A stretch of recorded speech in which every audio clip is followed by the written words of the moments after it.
Ora, muito boa tarde a todos. O meu nome é Luís Corte Real. Tenho o prazer de ser o vosso anfitrião hoje, juntamente com o Luís Filipe Silva, e temos dois convidados. Ora bem, eu já vos vou apresentar. Nós estamos ao vivo na FNAC do Chiado, que, como sempre, nos recebe muito bem. A FNAC é parceiro número 1 da revista Bang. Nós estamos aqui ao vivo e estamos a aproveitar para gravar um Bangcast. O Bangcast onde vamos apresentar a Bang 35. Estou certo? Não estou? Estou. Eu convidei a estar cá com o Luís, falar um bocadinho sobre a revista Bang, mas é muito mais giro se trouxéssemos dois colaboradores da revista que escreveram, pela primeira vez, estrearam-se os dois, com artigos bem interessantes sobre autores portugueses.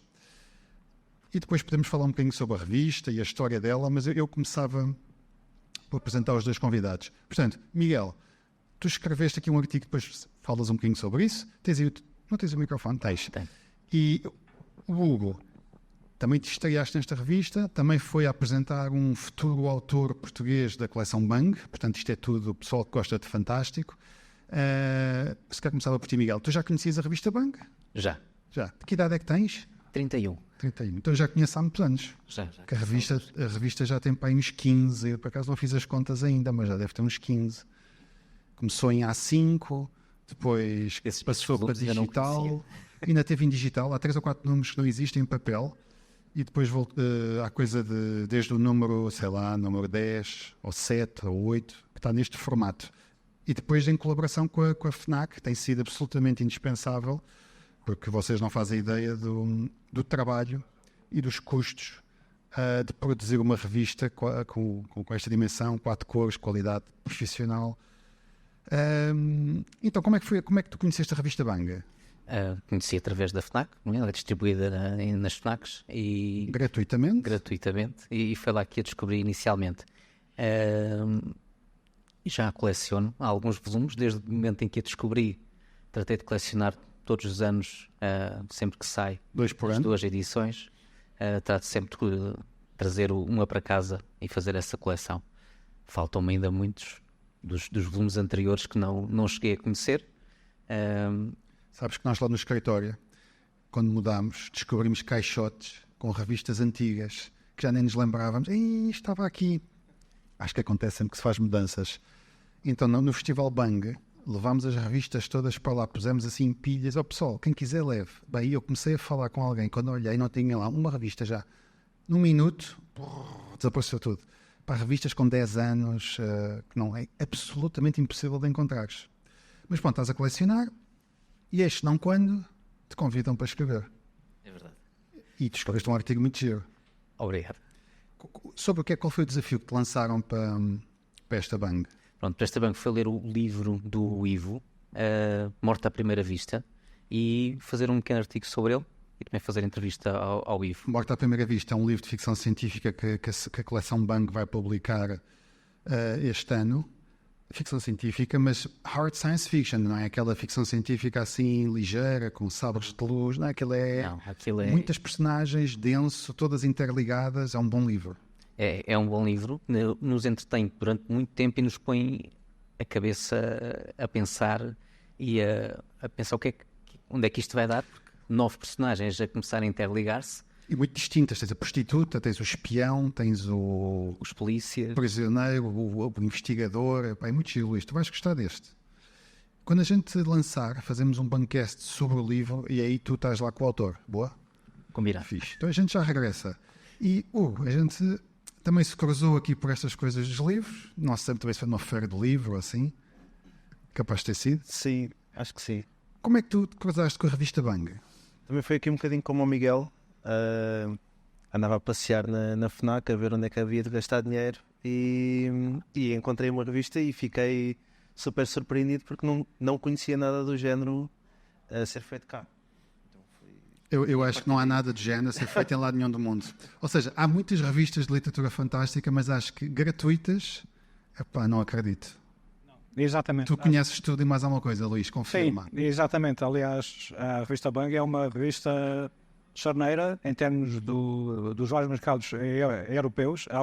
Obviamente há muitas revistas lá fora, com tutorial diferente, com formatos diferentes, umas mais viradas para a ficção, outras mais viradas para a parte de artigos e de divulgação, mas com esta qualidade, com a aposta de uma editora, com uma qualidade de papel, de impressão, de artigos, porque depois acho que ainda temos a oportunidade de falar nisso, né? E perceber o que é que esta revista tem em termos de identidade e de natureza. Eu acho que isto, se não é o único no mundo, talvez alguns num sítio recôndito da China ou dos Estados Unidos possa existir algo idêntico. Mas, de facto, neste país, pensar que havia uma revista de ficção científica distribuída gratuitamente com esta qualidade e com o rigor de informação que costuma ter, eu gosto de levar isto lá fora aos encontros internacionais e mostrar, então, a ver como é que Portugal é. Porque Portugal é a nulidade de quem ninguém conhece em termos de ficção científica e fantástico lá fora. E, no entanto, isto, de facto, é uma pedra de toque que nós temos, pá, e a saída de emergência tem apostado neste projeto, como o Luís diz, já há quase 2 décadas. E agora? Ok. Miguel, qual foi o teu artigo? Assim, muito por alto. Foi o do Ivo, falar um bocadinho, apresentar, e é uma coisa que o título, e é uma coisa que eu digo no artigo, o título, Morte à Primeira Vista, abre-nos logo uma porta e deixa-nos logo intrigados para conhecer o livro e para ler. E tal como disse no artigo, o que é prometido é cumprido. É mesmo essa intriga, essa curiosidade. E eu fechei o livro e ainda fiquei mais curioso. E é que consegues relacionar esse livro, Morte à Primeira Vista, que vem aí na segunda metade do ano, com alguma coisa que tenhas lido, algum filme que tenhas visto, alguma série de ficção científica? Eu acho que há elementos que são comuns a muitas histórias, mas acho que o Ivo consegue fazer aqui uma distinção e consegue pegar em elementos que podem ser já conhecidos em muitos outros sítios, dá-lhes o tom dele e torna a coisa quase única. Estou-me a lembrar da parte da profecia, que há uma profecia ali que só começamos a conhecê-la perto do fim do livro e que nos deixa... a mim, a nível de construção do mundo, tudo que seja profecia, lore, história antiga que poderá predizer o futuro, para mim diz muito e é das coisas que mais me cativam. E ele escreve bem e recomendas o livro. Quem quiser conhecer um bocadinho do livro, Morte à Primeira Vista, escrito pelo Hugo, está aqui, e pelo Miguel. Hugo, o teu também é de ficção científica. Sim, acho que não é assim tão pesado como o do Miguel. É o Ciclo do Tempo Infinito, escrito pelo Henrique, falha-me agora o apelido, mas é pelo Henrique. Eu vou procurar. E aqui é ficção científica porque envolve personagens com vários poderes, e a nossa personagem principal viaja no tempo sem ter qualquer tipo de controle sobre isso. Portanto, ele anda ali, como o título indica, num ciclo infinito, sempre a voltar atrás e sempre a reviver os mesmos dias. O Henrique Cruz. Henrique Cruz, já exatamente. tem aqui um vislumbre da capa. Ora, por acaso vocês colaboraram a escrever, a apresentar livros, mas a Bang é bastante mais do que apresentar livros. Temos jogos de tabuleiro, banda desenhada, cinema, televisão, cosplay. Por acaso esta não tem cosplay, mas costuma ter. Dungeons and Dragons também gosto. Dungeons and Dragons, isso é... Eu rezo perante o templo de Dungeons and Dragons. O que é que vocês gostam mais da Bang? Eu acho que toda a versatilidade tem tudo o que eu gosto. Tem os livros, tem os jogos de tabuleiro, tem Dungeons and Dragons. Mas gostas de jogar Dungeons and Dragons? Gosto. E jogas? Jogo. Desde 2017 temos um grupo, jogávamos praticamente todas as semanas, agora está um bocadinho mais espaçado. Há 7 anos jogamos com os mesmos personagens e fomos fazendo várias campanhas. Espetáculo. Eu jogo desde os meus 15, mas com grandes paragens. Call of Cthulhu também, que para quem não sabe, é um role-playing game sobre o universo do Lovecraft. Portanto, passa-se ali em Arkham, 1920 e qualquer coisa. E é preciso investigar como é que eram os anos 20 para poder jogar. Sendo que há muitos manuais a explicar as roupas, os instrumentos, os carros. É brutal. Ainda jogámos uns bons anos. Minha mulher está aqui, também joga connosco. Aliás, o grupo tem raparigas, que é a coisa gira. Quando eu era mais novo, só os rapazes é que jogavam Dungeons and Dragons, e agora não. Agora tens muitas miúdas a jogar. Acho que o boom do D&D, com o aparecimento em algumas séries televisivas e tudo mais, trouxe muita gente para o hobby. E eu queria retomar ainda, sei lá, até meados do ano, uma campanha. Começar do zero, porque quando veio o Covid interrompemos uma campanha de 3 ou 4 anos, também já com personagens. Eu digo que aquilo dava para pegar na história das personagens e escrever um grande livro, porque é muito denso. Eu sou Dungeon Master sempre, e então as histórias são sempre complexas e as personagens também são muito complexas e há NPCs também importantes. Aquilo é uma teia densa, para que eu juro-te que dava um livro. Eu tenho parte da minha aventura escrita já. Estás a escrever um livro? Sim, é o diário do meu personagem e ele vai escrevendo tudo o que vai E está acontecendo. num ritmo que os outros podem ler? Está num ritmo, pode ser um... Está no ritmo, pode ser. Então temos que falar um dia, pá, estou curioso em ler isso. Não serás o primeiro escritor de fantasia a inspirar-se nas suas campanhas de Dungeons and Dragons. Eu lembro com aquele tipo das crónicas de Malazan, o Steven Erikson, que também é um escritor incontornável. Ele começou por escrever as aventuras dele de, não sei se era Dungeons and Dragons, eu penso que sim, mas um universo criado por ele. Pá, muito denso, muito giro. Ok. Uri, tu qual é a tua parte favorita? Não sei se gostas de jogos de tabuleiro. Gosto. Também jogo Dungeons and Dragons, já não jogo há alguns anos. Comecei antes da pandemia. Eu nunca tive com tantos jogadores de Dungeons and Dragons ao mesmo tempo. Eu gostei muito disso. Depois na pandemia nós jogávamos tudo online, ainda não retomámos fisicamente, mas também já parámos há algum tempo, temos que retomar. Mas da revista, como aqui o Miguel estava a dizer, gosto um bocadinho de tudo. Eu pessoalmente não gosto só de livros, gosto assim de tudo que é tudo geek. que é pop. Exato. E então, lá está, como a revista tem um bocadinho de tudo, agrada-me bastante. Uma coisa gira neste número é que a FNAC também colabora com conteúdos. Como eles também têm muitos geeks e nerds nas hostes deles, eles convidam sempre alguns colaboradores para escreverem para a revista. E, por exemplo, desta vez tem um artigo sobre Dungeons and Dragons, que é este aqui, que fala sobre as origens do jogo, a evolução. Talvez quem é que tinha escrito, mas isto está assinado como FNAC. Mas foi alguém da FNAC que escreveu. E também falam sempre sobre jogos de tabuleiro. Há sempre um artigozinho aqui sobre jogos de tabuleiro, que são eles que escolhem os jogos, a matemática. E depois temos aqui também o Sousa Lara, que é um game designer de jogos de tabuleiro e que também joga Dungeons and Dragons connosco. Que escreve sempre um artigo. Desta vez é os jogos inspirados em filmes e séries. Mas é verdade que Mário cosplay, às vezes cinema, televisão, umas biografias, até música clássica, as ligações entre a música clássica e o fantástico. E de vez em quando tens alguns contos, tens alguma ficção. Tem ficção às vezes, tem entrevistas também. Isto tem sido... E lembro-me da vez que tivemos, acho que foi 3 edições seguidas, tinha um manual de como escrever um livro. Sim, do Bruno Martins Soares, que faz parte do Bancast, sendo que ele agora tem estado um bocado ausente. Só estou eu e o Luís. Na verdade, a gente só tem Luís agora lá. Ele é Bruno, não quis me dar o nome, foi chutado. Mas sim, tinha um manual como escrever com dicas. O Bruno escreve muito bem mesmo. E ele tem aqui também mais umas dicas de escrita que eu leio sempre, tenho sempre a aprender. E deixa-me dar mais uma dica, quer dizer, para quem não conhece, faz sentido ir pesquisar no site da saída e ver os números anteriores, porque de facto, não, como estavas a dizer, a revista não se limita a divulgar novidades. Se calhar as novidades depois passam de ocasião e de interesse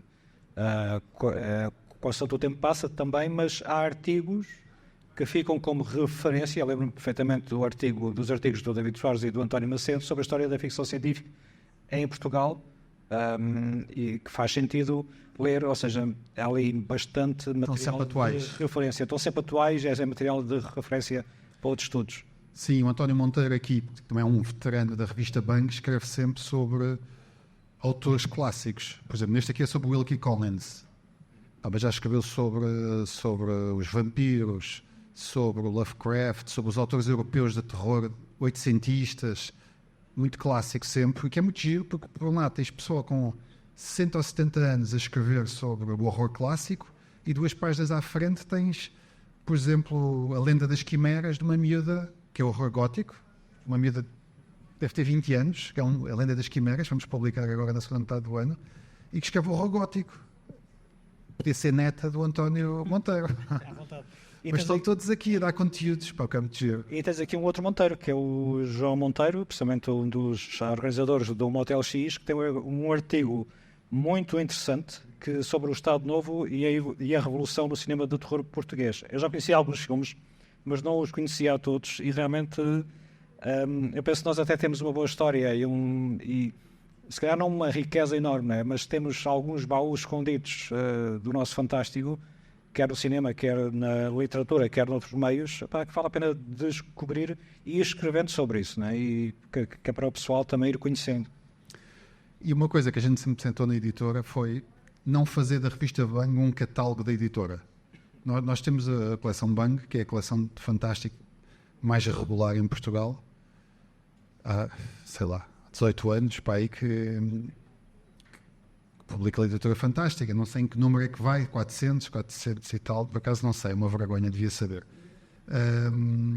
Mas se calhar os nossos conteúdos da editora são 30% da revista, às vezes em alguns números 40%. Tudo o resto é jogos de tabuleiro, cinema, a televisão, cosplay, a música, os autores, até autores de outras editoras. Luís, estavas há bocadinho a falar. O que é a revista Bang? Tu viajas mais e vais àquelas convenções e conheces revistas de outros mercados. O que é que tu achas que destaca a Bang e as diferencia? O que é que a diferencia do que é feito lá fora?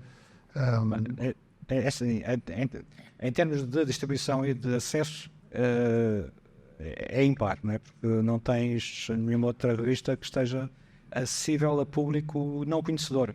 Normalmente o público compra aquelas revistas da especialidade, ou são revistas viradas para o cinema, ou para o cinema, para o audiovisual, que tem um certo público, então que vão atrás dos filmes, das novidades dos filmes e das séries, ou tens para a banda desenhada, ou tens para a literatura, e depois para os jogos. Aqui mistura um bocado tudo, mas mistura bem, se calhar.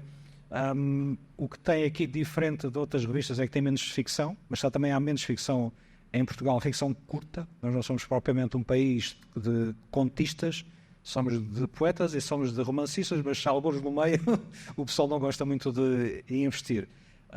E essa é a maior diferença. Mas como disse, tem aqui artigos para descobrir a ficção científica que se faz cá dentro, muito. Também é que se faz lá fora, falar de temas, falar da literatura, falar de como escrever e também dar a voz à nova gente.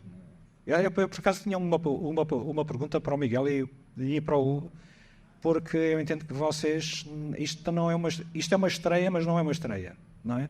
Vocês vêm de um outro meio, começaram de uma outra forma que nós nunca poderíamos começar porque não tínhamos esses cursos à nossa disposição.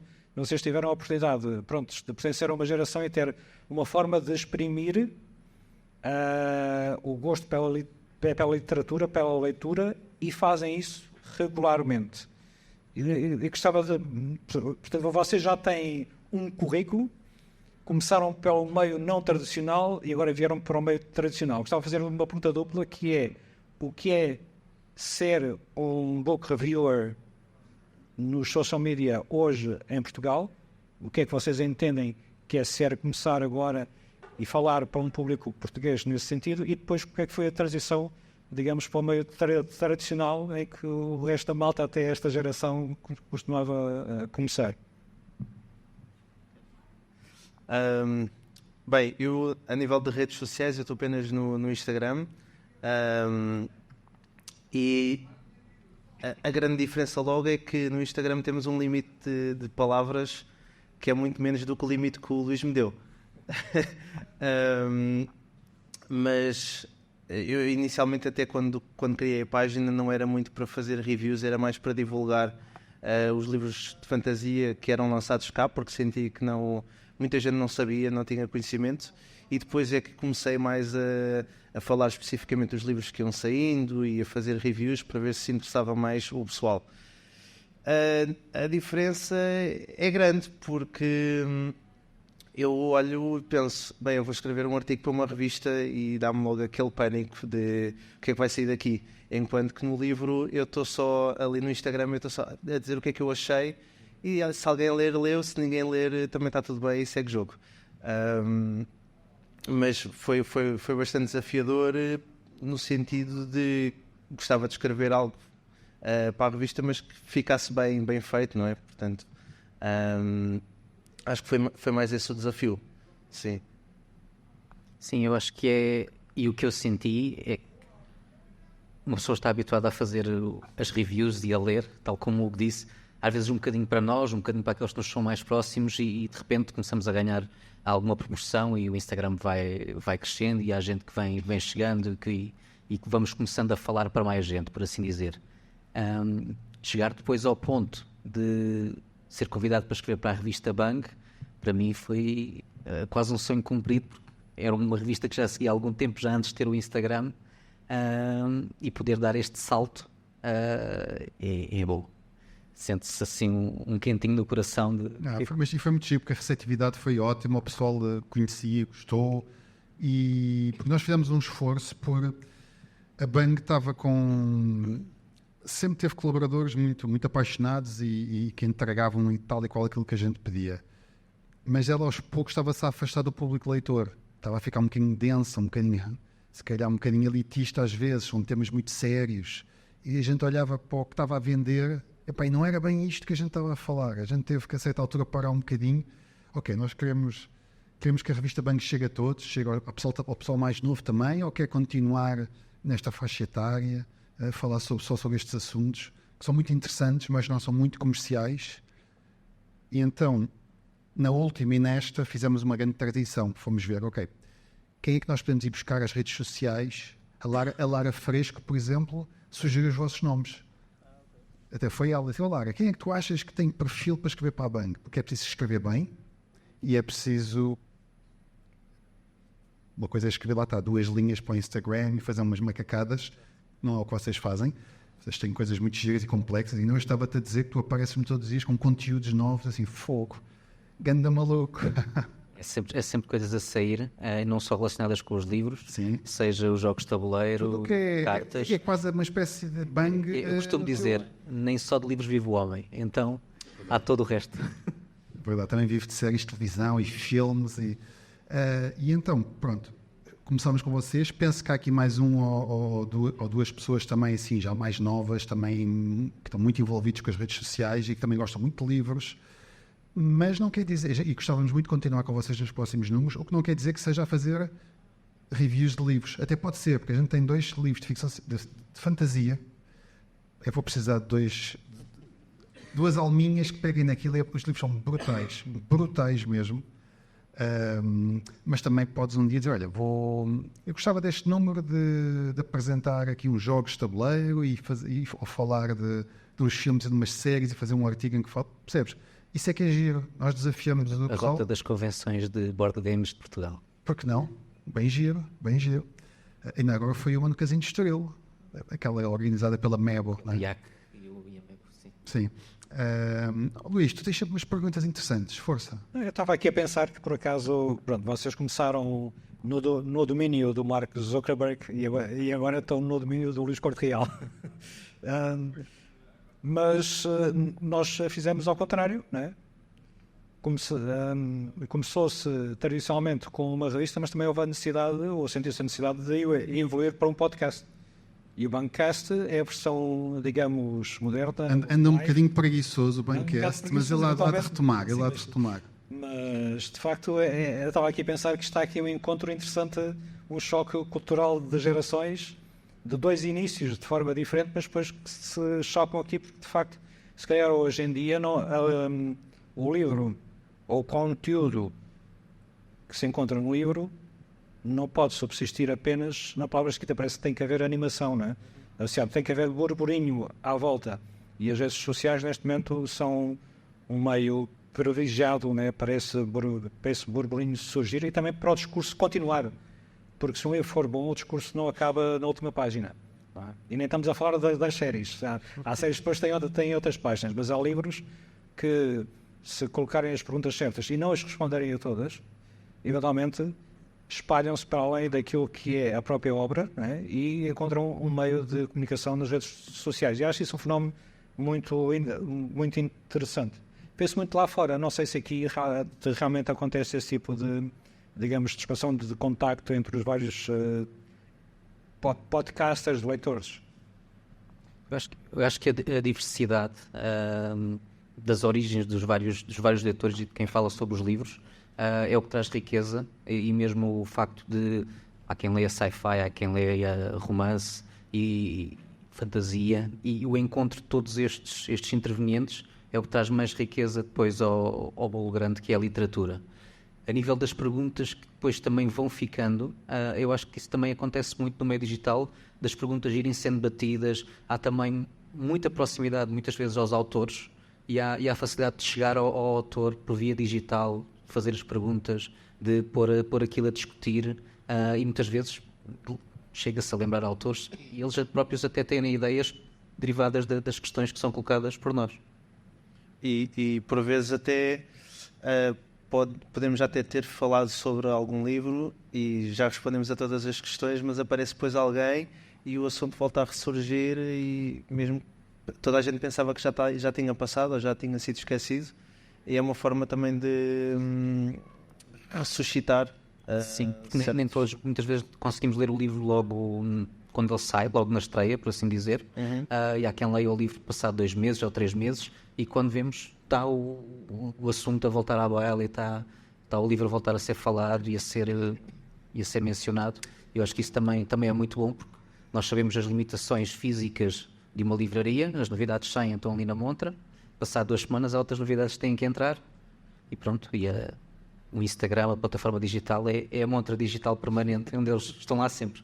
E fica combinado então, quando houver um Bancast sobre o Morte à Primeira Vista, tu vais lá estar com o autor, boa, e comigo e com o Luís, e depois quando for sobre o ciclo de tempo perdido.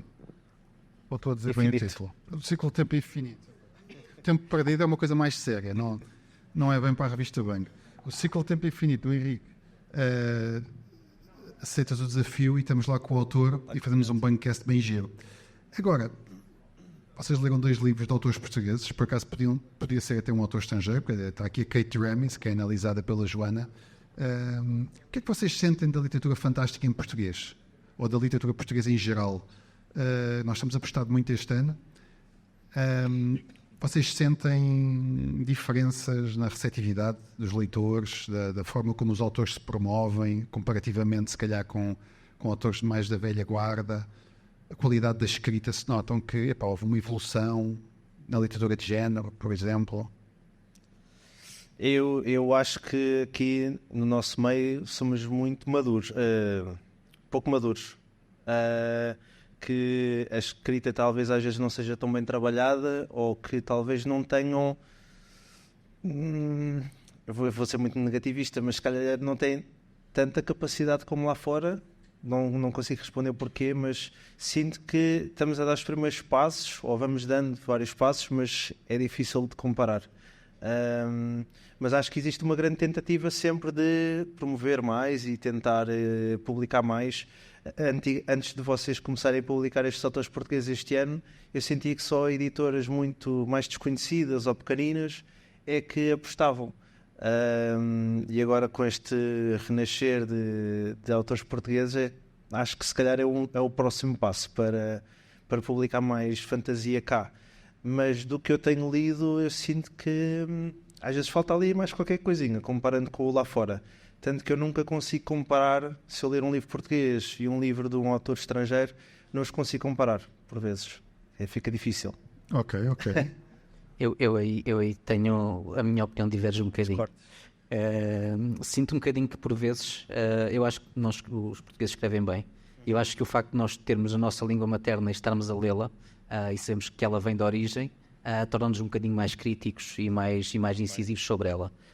Porque se for traduzido, se calhar foi um erro de tradução. Desculpamos se calhar assim um bocadinho, e se calhar aí poderá estar, essa análise poderá estar condicionada por isso.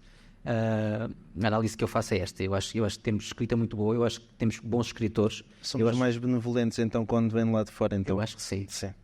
Somos meus críticos com exato. Com tudo. E sinto que faltava olhar-se para os escritores portugueses e ver-se que têm mercado cá também, têm a oportunidade de serem publicados, e nisso a Cid está a fazer um trabalho extraordinário agora com todos estes autores portugueses que lhe está a dar voz, por assim dizer. E que, como disseste, havia muitas editoras pequenas a publicar autores portugueses, menos conhecidos, e que vemos que eles têm qualidade e essa qualidade agora vê-se a sair para a frente, a sair para as livrarias grandes, a sair para as FNACs, para outras cadeias e a serem publicados. Mas eu também percebo o que está a dizer. E fundamentalmente na literatura de género, portanto, na poesia, se calhar os melhores poetas portugueses não ficam a dever nada aos melhores poetas estrangeiros. A nível de romance histórico, por exemplo, tem muita tradição em Portugal, eu acho que há excelentes romances históricos em português. Mas quando tu vais para a fantasia, ou para a ficção científica, ou para o thriller, ou para o horror, não há muita escola, não há muita tradição. E isso nota-se quando comparas os grandes mestres lá de fora com os de cá. Luís, tu aqui és capaz até de ser a melhor pessoa para falar um pouco sobre isso, neste gap que se nota ainda. Sim, não, eu estava há pouco a dizer, para o ano que vem temos 2 fantasias, e temos aqui coisas muito boas que ainda não saiu, nomeadamente esta Lenda das Quimeras, que é um horror gótico. Em Portugal não se escreve horror gótico, e deve ser dos primeiros livros de horror gótico. E para o ano que vem temos 2 fantasias que eu estava a lê-las com ótica profissional, portanto, ler, publico ou não publico? E quando dei conta estava a ler como fã. Estava cheio de pica para ler, o que é muito giro. Não acontece com todos os livros. Não é? Mas é verdade, não é? Na fantasia e na ficção científica, quer dizer... Sim, quer dizer, nós acho que são opiniões, já vêm de uma vivência, mas para todos os efeitos, mas são opiniões de pessoais, do que tenho observado. Nós começamos tarde, quando digo começamos tarde com mercados, culturas comparadas com a nossa. Do Brasil, por exemplo, em termos de proximidade da língua, e a de Espanha, em termos de proximidade geográfica, de mercado e de circunstâncias históricas, eles começaram nos anos 60. Eles tiveram pessoas, indivíduos, coleções, editoras que apostaram na literatura nacional nos anos 60, e nos anos 60 estavam mauzinhos e depois foram melhorando. Porquê? Porque passaram as décadas e agora já têm uma literatura mais avançada. Pronto, são mercados em que também o mercado é maior, lê-se mais, se calhar há outro carinho pelo autor. Mas tu lês muita coisa espanhola. A literatura fantástica espanhola ainda tem muito a dever à americana, por exemplo? Eu acho que não. Há bons e maus autores, há muita edição independente, mas os autores que vendem muito são bons. Aliás, um deles, o Manuel Loureiro, um galego que fez... e estreou-se, acho que era jornalista, o rapaz, e estreou-se com uma trilogia de zombies em Espanha, na Galiza. Os zombies aparecem na Galiza, aqui mesmo ao pé de casa, né? E depois espalham-se por toda a Espanha e depois por todo o mundo. Penso que ele vendeu, acho que milhares e milhares de exemplares no mercado hispânico, no mercado de língua espanhola, e depois transitou para os Estados Unidos. E agora há alguns autores, de facto, que são best-sellers no mercado de língua espanhola, que é muito maior do que o nosso, ainda assim, mas que depois conseguem transitar para os Estados Unidos. Quando eu digo os Estados Unidos, língua inglesa, transitam para a língua inglesa e transitam para o mundo. E nesse aspecto são mais dinâmicos. Os brasileiros são um bocado menos, mas há coisas que também são traduzidas e que são apreciadas. Sabe? Há aquele gostinho, se calhar, do hemisfério norte, do hemisfério sul, do papel exótico, e então puxa um bocado o interesse pelas coisas que são diferentes. Nós não tivemos essa sorte. A única coleção que estava vigente nos anos 60 era, com alguma regularidade e solidez, era a coleção Argonauta, por circunstâncias várias, nunca foi favorável a autores nacionais, só publicou um brasileiro já no final de vida, e só nos anos 80, com a Caminho, é que de facto surgiu uma aposta regular em autores nacionais. Mas a Caminho abriu as portas para as editoras que se seguiram, e desde então, todas as décadas, todos os anos, eu diria, eu tenho havido pelo menos ficção nacional. Eu acho que é um caminho duro, é um caminho lento, mas acho que estamos a melhorar a passo e passo, e acho que as novas gerações têm mais contacto com material de fora, têm mais oportunidades de desenvolverem as capacidades. Mas há uma coisa que eu disse que é muito importante, que é de facto alguma falta de maturidade. Quando digo maturidade, não é na capacidade de escrita, não é na capacidade, não é no potencial, é na execução. E a execução é como os atletas de alta competição. Nem todos somos o Michael Phelps, mas há uns que nadam muito bem. Mas tu, para nadar muito bem, tens que treinar. Tens de ter condições, tens de ter tempo, tens de ter um treinador, tens de ter quem te diga o que é que estás a fazer bem, o que é que estás a fazer mal. E esta envolvência, que uma parte é mercado, mas outra parte também é fãs, não é? Que é a indústria, é difícil existir cá porque não temos dimensão. E então os autores são um bocado como os gerinos que se caem à água e cada um tenta safar-se. E isto era verdade nos anos 60, era verdade nos anos 80 e de certa forma ainda é um bocado verdade, se bem que agora está um bocado melhor, porque há uma envolvência de leitores, há todos vocês, né, que falam, né? Não são só pessoas que fazem reviews, fazem críticas em jornais como era no passado. No passado tinhas críticas no Expresso, tinhas críticas no Público, tinhas críticas no Diário de Notícias, mas depois não havia uma conversa. Não havia uma forma de se trocar a ideia, olha, eu concordei, não concordei, etc. Agora há. Então acho que estamos melhor. Eu continuo a achar que o futuro é brilhante, estamos a ir devagarinho, mas ainda vamos ver aqui uma guerra dos tronos em português para passada na Serra de Sintra. Só pode ser num volume. E pequeno, ok? Mas que seja bom. Séries longas, não. E comecem a escrever ainda no auge da vida. Que é para não... Exatamente, para não chegarem aos 70 e tal e estarem cheios de preguiça de escrever. E a gente há 8 anos à espera do livro. É desesperante.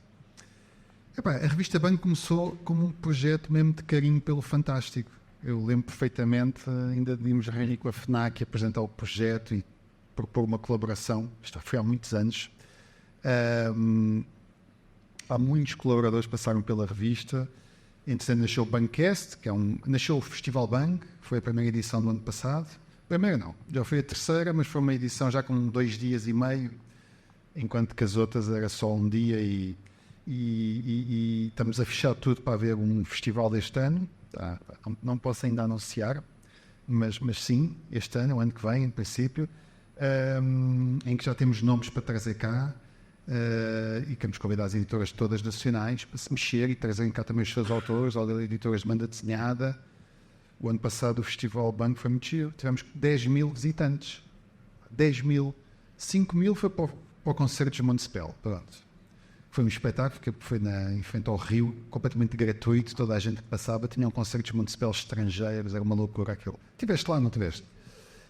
Os outros 5 mil foram pulseiras. Precisavas da pulseira para entrar no Festival Bang, que eram 2 espaços, portanto eu convido o pessoal todo este ano, deve ser em setembro, a irem a Vila Nova de Gaia, que é lindo de morrer, está ali, encostado ao Porto, não é? A pessoa passa a ponte, já está no Porto, volta para trás, e pensar que tudo nasceu com a revista Bang há muitos anos, todos estes spin-offs. Portanto é muito agradável ter colaboradores novos, pessoal... sangue novo, novas maneiras de ver o Fantástico e que também tem projetos de escrita, que a gente também, tu também, não. Só não.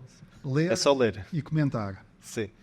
Não, mas eu acho piada que adaptares a tua campanha Dungeons and Dragons. Eu já pensei nisso, sabes que a gente quando jogava antes a série, agora estamos parados, eu gostava muito de recomeçar, mas quando a gente jogava a série havia sempre um jogador que tinha que fazer a ata da última sessão. Portanto, durante a semana, resumia a sessão e depois a primeira coisa que fazíamos na sessão seguinte era esse jogador lia a ata. E se a ata tivesse porreira, ainda ganhava um ponto de bónus, um Hero Point. O Hero Point dava para ele usar, tipo, para lançar um dado uma segunda vez. Falhava aquele dado, vou gastar um Hero Point, portanto era um bónus. Eu tenho lá uma pilha assim de atas de uma campanha gigantesca que durou vários anos para os jogadores e vários anos para as personagens, que as personagens começaram como crianças, com metade da pontuação, eram miudinhos, pequeninos, não é? Em vez de ter 12 ou 13 de força, tinham 6, estás a ver, ou 5, e depois foram crescendo. É uma campanha brutal. Que fixe. Quem nunca jogou Dungeons and Dragons não sabe o que perde. Não. Tu já jogaste também, tu é que não jogaste. Então não jogaram. Olha, eu tinha uma pergunta só para ti, por acaso. A revista também tem sido, digamos, um palco para divulgar ilustradores portugueses. Exatamente. Tu queres falar um bocadinho? É bem levantado, Luís. O Luís é mais organizado que eu. É verdade, todas as revistas Bang têm um ilustrador que é convidado. Tem 3 páginas, escolhe assim o portfólio que quer, põe aqui, tem uma biografia, tem os links para as suas redes sociais, para a sua página. O que nós acordámos com a FNAC agora foi que há 8.500, já preciso dizer, nós imprimimos 8.500. É mais do que alguns jornais que andam por aí. Esse ilustrador, para além de estar em 8.500 exemplares, que são levados pelos fãs e pelos nerds e pelos leitores, vai passar a ter uma exposição a correr, penso que são 3 FNACs. A Rita Alfaiate, que é a ilustradora que está nesta revista, a exposição dela deve começar aqui na FNAC do Chiado, certo? Confirma-se. Depois passa algures para o norte, passado, não sei, 2 meses, 1 mês e meio, passa para o norte, e depois deve ir para uma FNAC no sul, ou seja, vai correr o país. Ficamos à espera. Porque esteve na revista Bang. Portanto, esta parceria com a FNAC acaba por juntar os fóruns, o ilustrador, a revista e o que é muito giro para o ilustrador. No próximo número, o 36, já temos o ilustrador escolhido. Também é um tipo espetacular, brutal. A arte dele é brutal. Ele só trabalha para o estrangeiro, praticamente, pelo que eu percebi, mas é 100% português, trabalha cá em Portugal. E vai ser o artista convidado, e depois há de ter também a sua exposição.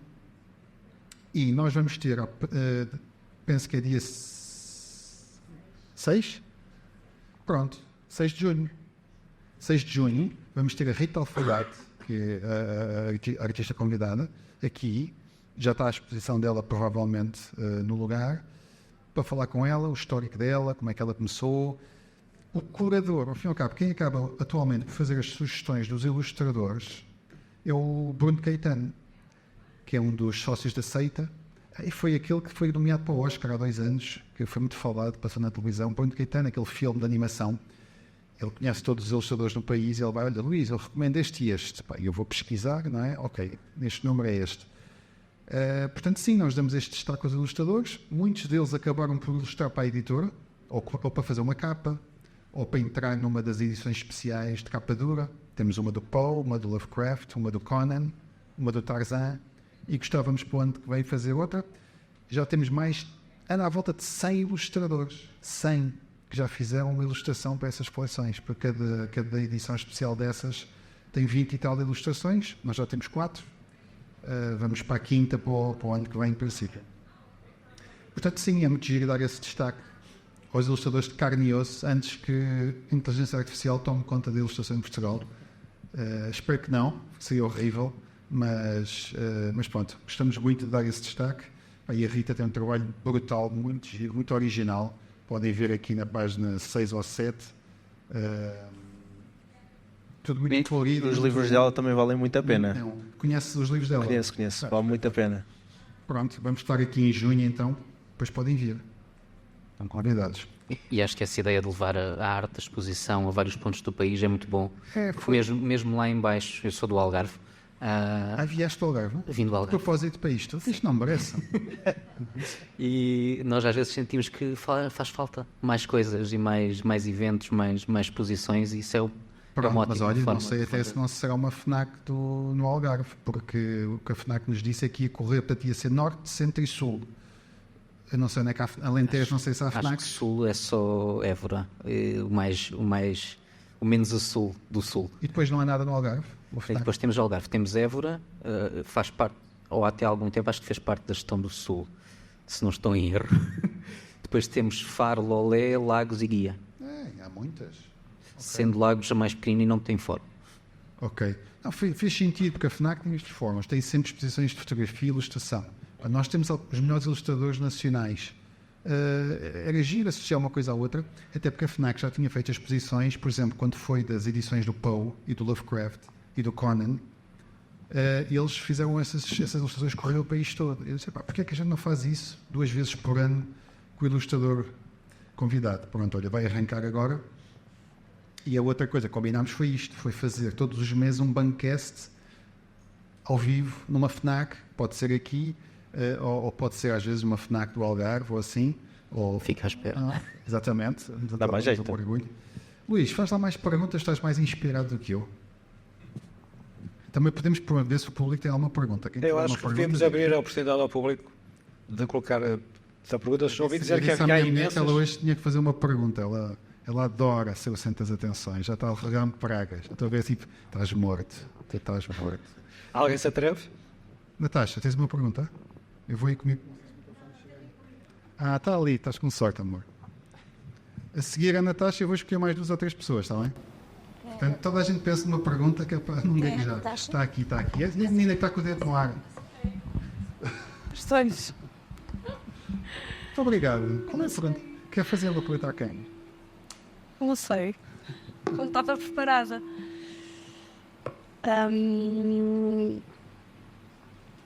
Stress de não se ter pergunta preparada. Eu aconselho a toda a gente ter a sua pergunta preparada porque é muito mais fácil.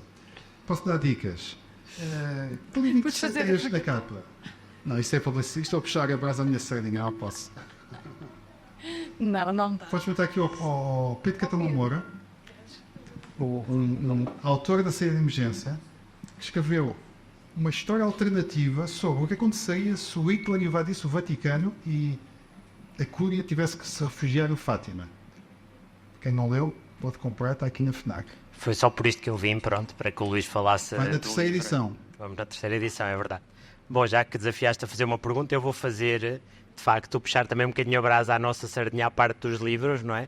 E o Hugo e o Miguel, antes de serem convidados a fazer o artigo da revista, foram convidados para ser leitores beta, não é? Portanto, eu faço duas perguntas. Uma para ti, como é que vocês, enquanto editora, Luís, chegam às pessoas para ser leitores beta, não é? Como é que escolhem? Têm mais ou menos mapeado os gostos de pessoas que vos são próximas, algo do género? E depois pergunto, de facto, ao Hugo e ao Miguel, como é que é a experiência de ser leitor beta? Vocês leem e dão opinião quase como uma review mais extensa, ou fazem mesmo proposta de ajustes à história, propõem ali uma alteração ao enredo, algo do género? Como é que vocês fazem enquanto leitores beta? Então, muito rapidamente, como é que a gente escolhe? A Cláudia é que fez o primeiro esquema. Cláudia é a nossa diretora de comunicação. Ela é que fez o primeiro esquema. Cláudia, eu preciso de 10 beta readers. Este é ficção científica, este é fantasia, este é literatura erótica, este é romance histórico, este é thriller, e ela, mais ou menos de acordo com os gostos de cada um, atribuiu uma tabela. E eu agora estou a reciclar a tabela. Olho lá para si, há muito tempo que não dou nada a estes. Arrasto para o livro cá de baixo. Mas sim, temos que pôr mais pessoal para não estar sempre a massacrar, porque o pessoal gosta, mas também todos os meses estar a levar com livros, depois pode ser chato, e alguns não podem, estão a estudar, ou têm exames e não sei o quê. Mas é uma boa pergunta, como é que é o trabalho de beta reader depois? É só ler e dizer, gostei muito, ou envolve mais um bocadinho às vezes? Envolve mais e muitas vezes temos que nos aproximar um bocadinho da parte do escritor e do que é que ele estaria mais ou menos a sentir quando está a escrever aquilo. Porque qualquer opinião que nós possamos dar, e temos que perceber a essência. Agora estou-me a lembrar do beta reading que fiz do livro do Francisco, que já foi aqui anunciado, o MEI. E de falar com ele e dizer-lhe o que achei de certas partes, e estarmos a discutir certas partes do livro e termos chegado à essência, que ele dizia, não, mas a essência está lá, tu chegaste a isso. Que é, depois eu acho que esse aspecto eu gostaria de o ver mantido, porque é o que dá essência a esse personagem, é essa caracterização.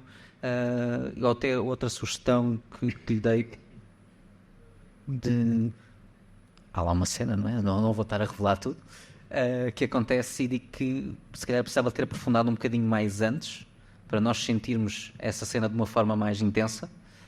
E ele disse-me, tens razão, e acho que faz muito sentido. Ou seja, acho que cria também uma proximidade entre o beta reader e o autor, um bocadinho mais, torna tudo um bocadinho mais próximo. Ok. No meu caso, eu fui beta reader, mas não era bem propriamente beta reader. Eu fui só li o livro para depois poder escrever o artigo.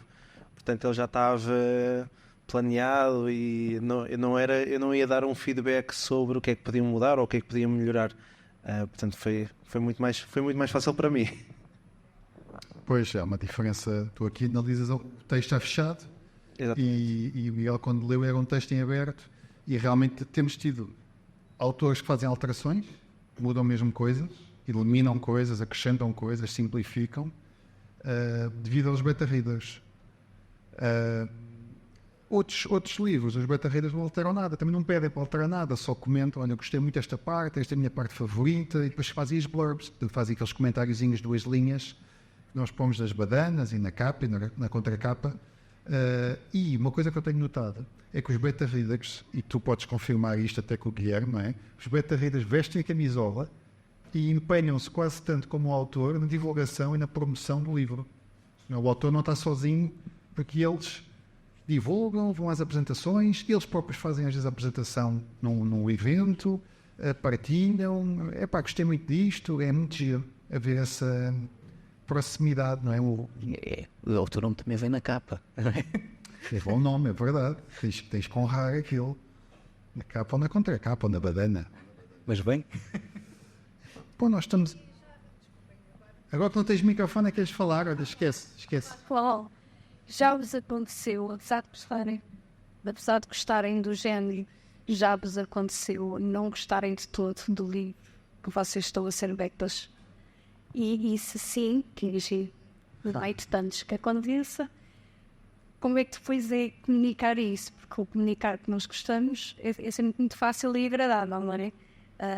Quando não gostamos, deve ser assim um bocadinho mais. Sim, calma, faz perguntas inteligentes, aquela vergonha toda já lhe passou. Já me aconteceu. E não foi fácil, mas tive que pensar qual é que era o início da minha abordagem, tanto com a pessoa da editora com que eu falei, como com o próprio autor, para ele estar receptível ao meu próprio feedback. E depois também dar um feedback construtivo, não era só dizer, olha, não gostei e pronto. Mas depois para mim ficou assim um sabor meio agridoce, porque eu queria tanto ler aquele livro e estava com tanta expectativa e depois não correspondeu, mas isso, pronto, acontece, não é? Sim. sim, também já me aconteceu. E é um bocadinho como o Hugo diz, é nós dizermos o que temos a dizer. Podemos começar por dizer, olha, li tudo, não faz o meu tipo de escrita, ou não superou não correspondeu às minhas expectativas, tendo em conta a escrita, ou o que achei mais confuso ou mais difícil foi isto, e damos as sugestões que temos a dar. Acho que é sermos sinceros, acho que é o mais fácil. Mas é mais giro quando gostamos. É mais giro quando É gostamos. muito menos trabalhoso, menos desconfortável. E acho que depois também temos muito, como geralmente são propostas por convite, mais ou menos conseguimos ver a sinopse, saber mais ou menos o que é que o livro trata, também não vamos aceitar um livro que à partida sabemos que não vamos gostar. Sim. Se alguma vez eu vos abordar com algo que não gostem, digam, mas fantasia pode ser. Fantástico. Então já sei os livros para Fantasia vocês. épica, então. Pode ser o género literário que nós Mas gostamos. não gostarem. Não, mas eu já li estes 2 e são espetaculares, cada um à sua maneira, pá, sério, eu adorei os livros. Até me espantou, porque a fantasia que eu leio em Portugal, regra geral, é um bocadinho como tu dizias, pá, não dá para comparar com a fantasia lá de fora. Aliás, eu até te diria que a fantasia que se publica em Portugal, lá fora não era publicada. Se tu a mandasses para HarperCollins ou para a Orbit ou para aquelas grandes Golands, eles não o publicavam, porque aquilo não tem nível dos outros 1000 manuscritos que eles têm lá, e desses 1000 só publicam 10. Porquê? Porque também tem 100.000 ou 200.000 pessoas a escrever e nós cá temos 100, não é? Claro. A qualidade também está na quantidade, às vezes, não é? Mas também há quem escreva muito bem, e fiquei espantado. Este rapaz, que eu não sei quem é, também não interessa, porque isto é muito cedo, mas ele tinha acabado o doutoramento, andava a escrever todos os dias até às 4 da manhã, acabou o doutoramento, estava cheio de energia. Epá, eu tenho tempo livre, vou escrever um romance. Ele gosta muito de Joe Abercrombie e disse, eu vou escrever uma coisa na linha de Joe Abercrombie. E então todos os dias escrevia, tipo, das 10 da noite às 4 da manhã, continuou com o ritmo do doutoramento, da tese dele. Ele escreveu em 2 meses. Ele diz que escreveu um bocadinho como o Jardineiro, do Martin, não fazia ideia para onde é que ia, que eu também não percebo como é que se escreve assim. Epá, o livro está giro, está composto, tem princípio, meio e fim, faz todo sentido, está bem escrito. O português é bonito, é rico. As personagens são complexas, têm uma evolução, todas elas têm uma evolução. É satisfatória a leitura, pá, eu li como fã. A certa altura já não estava a ler como editor, porque também eu tenho que ler muita coisa que não gosto. E publico muita coisa que não gosto, tanto portuguesa como estrangeira. Não é que não gosto, porque não é o meu género. E às vezes não gosto porque até acho, bem, isto não é lá muito bom. Mas depois o top está cheio de porcarias piores, então tu tens que pensar, ok, eu tenho que... Se é o que as pessoas querem ler, eu tenho que publicar também disto. E às vezes publico as coisas... Pronto. Há público para tudo, não é? Há público para tudo. E até te digo que o público maior é o que lê porcaria. Basta olhar para os tops. Quando eu tenho coisas nos tops, a regra geral, eu não gosto muito daquilo. Mas está nos tops, é o que eu quero. Eu preciso pagar salários, só tenho despesas gráficas, tratores, revisores, papeleiras. Tu tens que vender. E claramente, para o top, com raras exceções, não vão os livros bons. Vão os livros que vendem, que são coisas completamente distintas, não é? Vocês sabem isso bem. De vez em quando tens lá um George Martin. Estou a falar só de fantasia, não é? Tens lá um Isaac Asimov. Mas depois tens outras coisas. Não se pode dizer os nomes. É aquele momento em que começas a pensar, o mesmo público que gosta daquilo, gosta disto também? Como é que isto equilibra? Se calhar Isso é uma grande conversa. Bem, Luís, não sei se queres fechar isto com uma perguntazinha das tuas. Eu fui fazer uma, sim, por acaso, aproveitando a presença da juventude e pensar em fazer livros, escrever, também é mesmo coisa de jovem. Não, aproveitando a vossa presença, e uma vez vocês também têm contacto com literatura estrangeira, gostaria de perceber a vossa perspectiva do que é o e-book em português. Não há e-book em português, acho eu. Mas eu gostava de perceber se era algo que vocês, como leitores das novas gerações, representantes das novas gerações, é algo que vocês gostariam de que existisse. Ou o físico ainda é predominante, ou mais do que predominante, é sempre a opção que preferiam ter.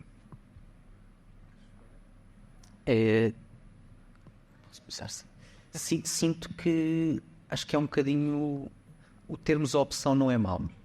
Não tornar nenhum nem o outro exclusivo. Eu acho que termos a opção é bom porque há vários fatores. Um deles é o essencial e para muita gente é o preço. O livro físico, o objeto livre é sempre o mais caro do que o e-book. Para muita gente é a diferença entre conseguir comprar um livro no mês ou comprar dois. Já consegue comprar 2 e-books ou só um livro físico. Eu sou fã do livro físico. Eu, se ler um livro em e-book e gostar, tenho que ir comprar o físico para pôr na estante. Eu percebo-te. Eu, quando leio os e-books, eu apago-os depois de ler. Para guardar aquilo é como guardar um ficheiro Word. Não, eu tenho que apagar aquilo porque não... Só comprei um e-book até hoje, do Stephen King. Mas acabei de ler, fiquei a olhar para isso. Não vou guardar este ficheiro. Delete. Se fosse o livro... Eu comprei um ou 2 porque estava a ler aquilo, estava a ser tão bom que eu queria ler à noite na cama e a minha mulher não queria a luz do candeeiro acesa. Eu tive que comprar em e-book para continuar a leitura sem luz. Capaz. Isso é o selling point. Quem é que diz em voz alta a minha mulher não me deixa ler na cama? É assim? Tens de para... Ela que se muda, dá-me para o sofá. Sofremos todos A minha mulher já me espanca quando eu saio daqui. Ok, foste comprar em papel. Não, já tinha em papel e fui comprar depois o e-book para poder ler na cama. Para poder ler na cama. Ok. Sim, eu acho que aqui o Miguel disse tudo, mas eu acho que há muita gente a querer também ter o e-book, mas depois também há outro paradigma que cria mais pirataria também, e o pessoal também depois vai atrás do que é mais fácil, mas sem dúvida que para mim eu prefiro o físico. Mas há pouco tempo eu experimentei ler no Kobo, que eu nunca tinha experimentado, e é uma experiência incrível. Eu andava sempre com aquilo para trás, enquanto estava à espera que o arroz fizesse, estava a ler ali um bocadinho, que era mais fácil do que estar a virar as páginas. Portanto, acho que há espaço para os dois. Eu leio muito no Kobo, mas é trabalho, não é? O pessoal envia-me os manuscritos em PDF e eu peço logo, olha, envia-me em Word. Depois ponho o Word no Kobo. O Kobo tens lá 200 livros, não é? E vais lendo... a fonte está pequena, aumentas, há pouca luz, aquilo fica com mais luz, segura-se muito bem, toca-se assim, não é? Mas um livro mesmo para ler, por prazer, eu se puder ler no papel, cheirinho, pôr o marcador, e pá, e depois é assim, tu acabaste de ler, que ele faz parte da tua vida, consumiu-te umas horas, mexeu contigo, e tu queres aquela lombada na tua casa, o resto da tua vida, porque tu olhas para ele, eu lembro-me de ler isto e gostei imenso. Ou às vezes chegar, abrir, olhar, esta passagem. Ai, quando entras na casa de alguém, eu pelo menos é a primeira coisa que eu faço, se está uma estante, é mais forte do que eu. Sim. E o Vou cheiro, correr né? para lá ver livros. E o cheiro do papel, o cheiro da tinta também Eu tenho muitos livros em segunda mão. Quando era puto, comprava muito em segunda mão, dos alfarrabistas. Ou os livros que vêm a cheirar a tabaco. Porque o pessoal fumava muito nas casas. Pá, aquilo tem uma história, meu. E alguns livros são antigos, mas já foram lidos por N pessoas. Pá, eu gosto, mas lembras-te que anunciava-se o fim do livro em papel há 20 anos. Chegou o e-book, o livro em papel vai morrer. Nos Estados Unidos, acho que mais de metade dos livros hoje em dia são lidos em e-book. Mas na Europa, pá, cá em Portugal é uma nulidade. Deve ser 0, qualquer coisa. Mas mesmo tipo Inglaterra, eu acho que é um mercado onde o e-book tem mais força. Não sei se chega a 10%, não sei, acho que é um bocado irrisório. Não sei, mas pronto, acho que nos Estados Unidos é mais, porque obviamente a distribuição é o país maior e a distribuição acho que não chega a todas as terrinhas lá do Midwest e aí eles têm mais acesso. Bem, e também, pronto, é um mercado internacional, né? Aí estão outros fatores. E também as duas grandes cadeias de distribuição do e-book, que é a Amazon e a Kobo. A Kobo é mais europeia, tem menos oferta do que a Amazon, que é grande parte americana. Sim. Bem, começámos a falar da revista Bang, acabámos a falar de e-books. A revista Bang também tem o seu e-book. Se forem a revistabang.com, tem lá todas as revistas Bang desde o início, podem folhear naquele softwarezinho que as páginas vão virando e faz-se zoom, mas eu recomendo sempre a edição em papel, já sabem, venham à FNAC. E depois, como dizia uma rapariga no outro dia, eu sempre vou à FNAC buscar a revista, depois sinto-me mal em trazer só a revista e vou sempre comprar qualquer coisa. Eu acho que isto é bom para a FNAC. Portanto, podem vir só buscar a revista, mas se quiserem comprar qualquer coisinha, pronto. Como diz o rap de um livro de alguém, se estiveres na dúvida, leva. Pagando. Pronto, foi mais uma apresentação ao vivo na FNAC. Foi mais um Bangcast. Isto depois há de ir também para o nosso podcast. O próximo será com a Rita Alfaiate, ilustradora convidada. Vamos falar sobre ilustração. Muito obrigado a todos que estavam aqui. Muito obrigado a todos que estão em casa. E muito obrigado a vocês. Vemo-nos num Bangcast em breve, está bem? Eu vou falar com vocês sobre beta reading em breve, está bem? Okay. Obrigado a todos. Um abraço, boas leituras. Até à próxima. Obrigado. Okay.